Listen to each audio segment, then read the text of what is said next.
Hello friends, તો સ્વાગત છે તમારું મારી ચેનલ દીપિકાસ કિચનમાં. અને આજે આપણે બનાવવાના છીએ હક્કા નૂડલ્સ. અને ઘરે પણ સેમ તમને બહાર જેવો ટેસ્ટ તો આવશે જ, પરંતુ સાથે સાથે થોડી ઘણી ટિપ્સ છે એ પણ હું આપીશ. તો એકદમ ચીપકે નહીં એકબીજાથી એવા આજે આપણે ઘરે હક્કા નૂડલ્સ બનાવીશું. તો ચાલો રેસિપી સ્ટાર્ટ કરી લઈએ અને ટિપ્સ પણ જોઈ લઈએ. તો અહીંયા ગેસ ઉપર મેં એક તપેલી રાખી છે, જેની અંદર આપણે પહેલાં તો નૂડલ્સ છે એને બોઇલ કરવાના છે, એટલે કે બાફવા માટે થોડું પાણી એડ કરી લઈશું. તમારી પાસે નૂડલ્સની કેટલી ક્વોન્ટિટી છે એ પ્રમાણે પાણી એડ કરવાનું છે. અને પાણી સરસ ગરમ થઈ જાય ત્યારબાદ આપણે તેમાં મીઠું અને તેલ એડ કરી લઈશું. તો હવે એને સરસ આપણે પહેલાં તો પાણી ગરમ કરી લેવાનું છે. ગરમ થઈ ગયું છે, સરસ ઉકળવા લાગ્યું છે. હવે આપણે એની અંદર જે નૂડલ્સ આવે છે એ એડ કરીશું. એને ભાંગવાના નથી, તો જ આપણે આખા એકદમ નૂડલ્સ મળશે. હવે એને થોડી વાર માટે ઢાંકી દઈશું. શું છે કે ઉપરનો ભાગ આપણે બહાર રહેતો હતો, એટલે મેં એને 2 મિનિટ માટે ઢાંકી દીધો કે નીચેનો ભાગ સોફ્ટ થાય. અને આપણે એને ફરીથી બંધ કરી અને ફરીથી અંદર એડ કરી લઈશું. હવે જો પાણી ઉકળવા લાગ્યું છે, તો આપણે પાણી જ્યારે ઉકળે ને ત્યારે જ આપણે ગેસને બંધ કરી દેવાનો છે અને ઢાંકણ ઢાંકી એમાં ને એમાં થવા દેવાનું છે 2 જ મિનિટ માટે. તો આપણા નૂડલ્સ છે એકદમ સ્ટીકી નહીં થાય, એકબીજાથી ચોંટશે નહીં. હવે નૂડલ્સ બનાવવા માટે આપણે અહીંયા આવી રીતે લોખંડનો જ વાસણનો યુઝ કરવાનો છે. તો સેમ આપણને ટેસ્ટ પણ બહાર જેવો મળવાનો છે. તો આવી રીતે એક લોયું છે લોખંડનું, એની અંદર મેં તેલ, આદું, મરચાં અને લસણ એ ઝીણે ઝીણે ટુકડા સમારી લીધા હતા અને એને આપણે એડ કરી અને તેલ સાથે મિક્સ કરી દઈશું.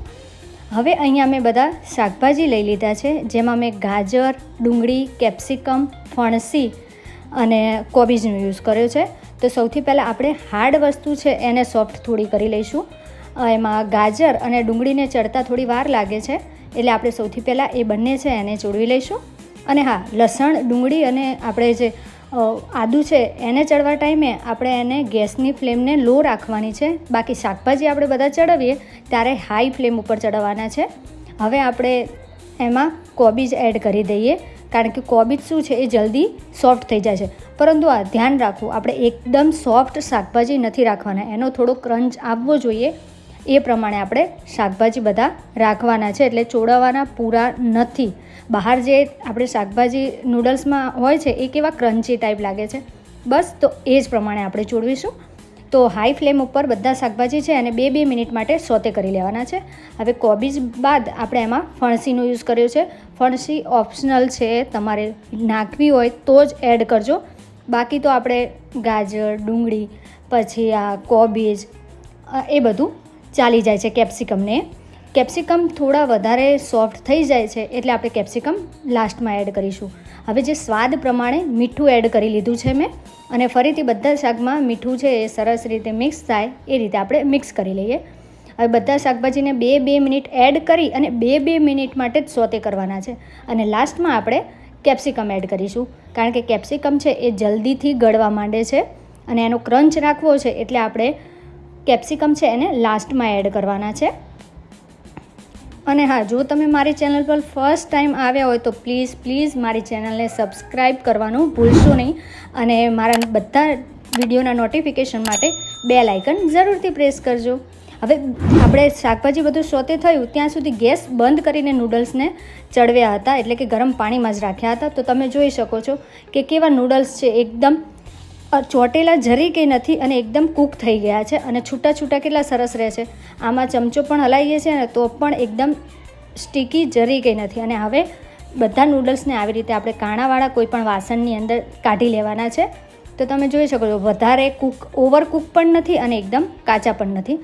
તો હવે આની અંદર આપણે થોડું તેલ એડ કરી લેવાનું છે. બધાને પહેલાં તો આપણે છૂટા પાડી લઈએ. તો હવે આપણે એની ઉપર થોડું તેલ એડ કરી લઈશું. તો મેં અહીંયા 2 ચમચી જેટલું તેલ એડ કરી લીધું છે. અને તમે જોઈ શકો છો કે કેવા સરસ એકદમ સ્ટીકી, એકદમ આમ ચોંટતા નથી એકબીજા સાથે નૂડલ્સ. 2 ચમચી તેલ એડ કરી અને ફરીથી એને બધા નૂડલ્સ છે એને ભેગા કરી લઈશું. જ્યારે પણ નૂડલ્સ બનાવીએ છીએ ત્યારે આપણે એક બાજુ નૂડલ્સ ચડાવવા માટે રાખીશું અને એક બાજુ શાકભાજી ચડાવવા રાખીએ, એટલે બધું ફટાફટ થઈ જાય છે. આ બાજુ આપણા શાકભાજી પણ બધા સોતે સરસ થઈ ગયા છે. તો હવે આપણે એની અંદર જે નૂડલ્સના સ્પેશિયલ મસાલા છે એ એડ કરી લઈએ. તો સૌથી પહેલાં મેં અહીંયા red chilli red chilli sauce add કરી લીધો છે. ત્યારબાદ અહીંયા આપણે ગ્રીન ચીલી સોસ એડ કરીશું. જે બધા આપણે ચાઇનીઝ મસાલા આવે છે એ જ યુઝ કરવાના છે. તો તમે ઓપ્શનલમાં તમે ઘરના પણ મસાલા યુઝ કરી શકો છો. અહીંયા આપણે ડાર્ક સોયા સોસ એડ કર્યો છે અને વિનેગર એડ કરી લઈએ છીએ.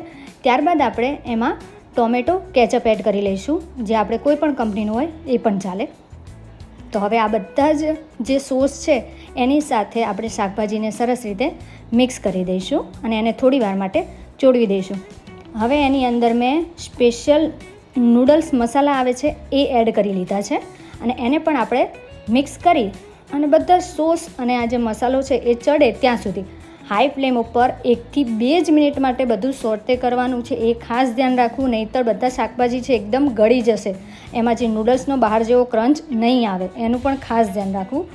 તો હવે આપણા જે બોઇલ નૂડલ્સ છે એને આપણે એડ કરી લઈશું અને આ રીતે ચમચાની મદદથી અથવા તો તમારી પાસે ફોક હોય, કાંટાવાળી ચમચી કે કોઈ પણ આવી રીતે ચમચાની રીતે આપણે એને મિક્સ કરી લેવાના છે. દેખાય છે ને એક નૂડલ્સનો જે આપણે નૂડલ્સ છે એક નૂડલ્સ એ કેટલા અલગ અલગ છૂટા પડે છે. અને આખું નૂડલ્સ છે એનું પેકેટ, મતલબ જે પેકેટમાં આખું નૂડલ્સ છે ભાંગ્યા વગર એને આપણે બોઇલ કરીશું તો એકદમ લાંબા આ રીતે નૂડલ્સ આપણને મળી રહેશે. તો આપણે હવે બધા શાકભાજી અને સોસ છે એ નૂડલ્સ ઉપર સરસ રીતે કોટ થઈ જાય એ રીતે આપણે એને મિક્સ કરી લઈશું. તો 2 વખત મેં ચમચાથી હલાવ્યા હતા, ત્યારબાદ આ રીતે આપણે ચીપિયાથી હલાવી અને આને મિક્સ કરી લીધા છે. તો આપણા આ નૂડલ્સ છે એકદમ રેડી થઈ ગયા છે. હવે ઉપરથી આપણે કોથમીર એડ કરી દઈશું અને એને પણ સરસ રીતે હલાવી લઈશું. આ રીતે મેં ચીપિયાના મદદથી જ બધા નૂડલ્સ છે એને મિક્સ કરી લીધા. તો છે ને આપણા નૂડલ્સ એકદમ બહાર જે કેમ એક આપણે જે નૂડલ્સ છે અલગ પડતા હોય એ રીતના. તો આ થોડી ટિપ્સ છે જે તમે જો અપ્લાય કરશો તમારા કુકિંગમાં નૂડલ્સ બનાવતી વખતે તો એકદમ તમારા નૂડલ્સ બહાર જેવા જ બનશે. તો ચાલો સર્વ કરી લઈએ. તો રેડી છે આપણા એકદમ નોન સ્ટિકી, એકબીજાથી ચોટે નહીં અને એકદમ છૂટા થયેલા નૂડલ્સ. તો હું તમને નજીકથી પણ બતાવી દઉં કે કેવા બન્યા છે. તો જો તમને વિડીયો ગમ્યો હોય તો લાઈક કરજો અને તમે પણ બનાવો અને બાદમાં મને જણાવો, કમેન્ટ કરો કે તમારા નૂડલ્સ કેવા બન્યા છે. So thank you.